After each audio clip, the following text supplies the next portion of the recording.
এটা আমি বলবো যে আমাদের ফ্যামিলি একটা মুক্তিযুদ্ধ স্মরণ করা যাবে। মনে করি নেক্সট ইয়ার যদি হয় ম্যানেজমেন্ট বলবো যে লেগ বিফোর উঠে দেন।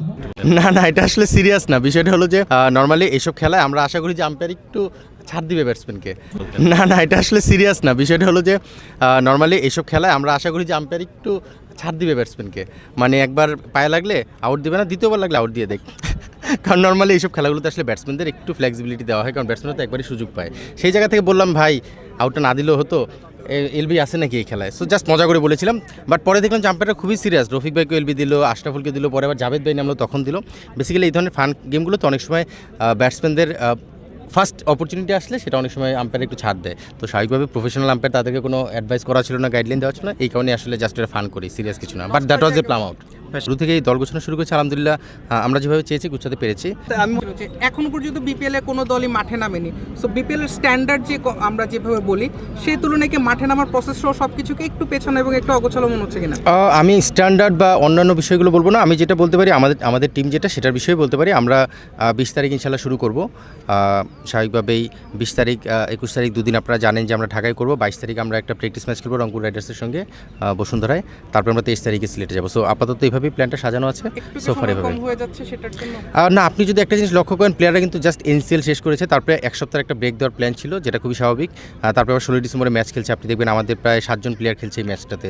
সো তারা কিন্তু খেলার মধ্যেই ছিল, খেলার মধ্যে টাচে রয়েছে এবং ইন্ডিভিজুয়াল প্রিপারেশনে নিয়েছে। বিষয়টা হয় শেষে যে আসলে টিমের কাজটা, সেই টিমের কাজের জন্য যেই সময়টুকু দরকার আমি বলবো যে সেটা ঠিকই আছে।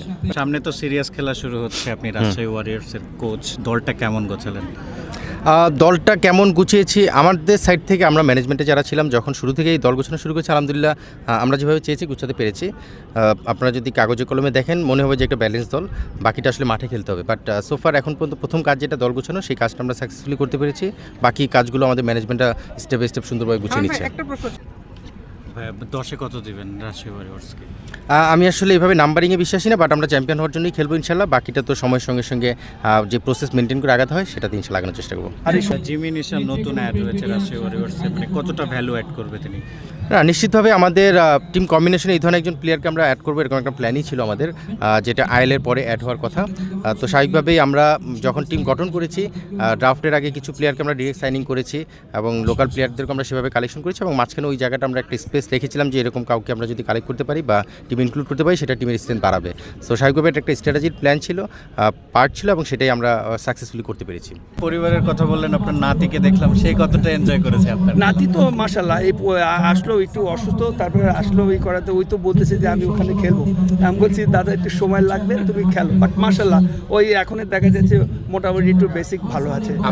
16 ডিসেম্বরটা আমরা সকালে উঠেই যে খেলতে আসবো, এটা সবথেকে বড় মাইন্ড। এই খেলার জন্য না, এটা আমি বলবো যে আমাদের ফ্যামিলি একটা মুক্তিযুদ্ধ স্মরণ করা যাবে। যেটা আজকে বিসিবি বা যে ম্যানেজমেন্টরা যারা এই আয়োজনটা করছে, আমি মনে হচ্ছে তাদের ধন্যবাদ দিচ্ছি যে এটা যদি কন্টিনিউ করতে থাকে, তো আলহামদুলিল্লাহ আমি মনে করি যে তাদের প্রত্যেকটা বছর দেখা যাচ্ছে যে স্মরণ হবে। আর সবথেকে বলে যে এই আমরা যে প্লেয়ারগুলো এখানে সব রিটায়ার্ড প্লেয়ার, তো এই আজকে 16 ডিসেম্বরে কিন্তু সবাই একত্র হচ্ছে।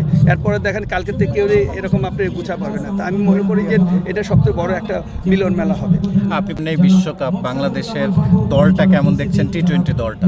আর দেখেন আলহামদুলিল্লাহ আমি মনে করি বাংলাদেশের যারা সিলেক্টর আছে, বাংলাদেশের বেস্ট প্লেয়ারগুলোই বাছাই করে। তো এখন মেন জিনিসটা যে পারফর্মটা করালো ইম্পর্টেন্ট, কারণ কি এখানে যেসব প্লেয়ার নাই, এইসব প্লেয়ার কিন্তু বাংলাদেশের সব জায়গায় খেলে একটা মোটামুটি একটা পর্যায়ে যেয়ে কিন্তু তারপর বাছাইটা হয়। তা এখন ইন্টারন্যাশনাল লেভেলে যে ওই কী পারফর্মটা করে, এটা সবথেকে বড়, কারণ কি ওই লেভেলটা সবথেকে টপ লেভেল, ওই লেভেলের উপরে আর কোনো লেভেল নাই। তো এখানে যদি আমি মনে করি যে এদের ফোকাসটা ভালো থাকে, ইনশাল্লাহ আমি মনে করি ওয়ার্ল্ড কাপটা ভালো খেলবে।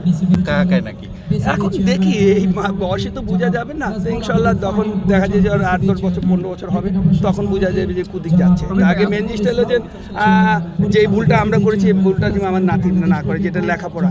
সবথেকে আগে আমার নাতিটা থাকবে লেখাপড়া, সেকেন্ড চয়েস থাকবে cricket.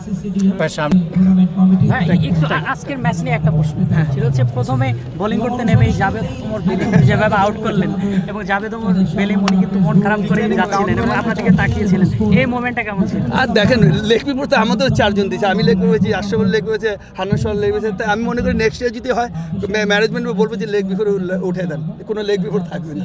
Thank you very much. সব ধরনের খেলার খবর পেতে সাবস্ক্রাইব করুন, সঙ্গে থাকুন খেলার পাতার।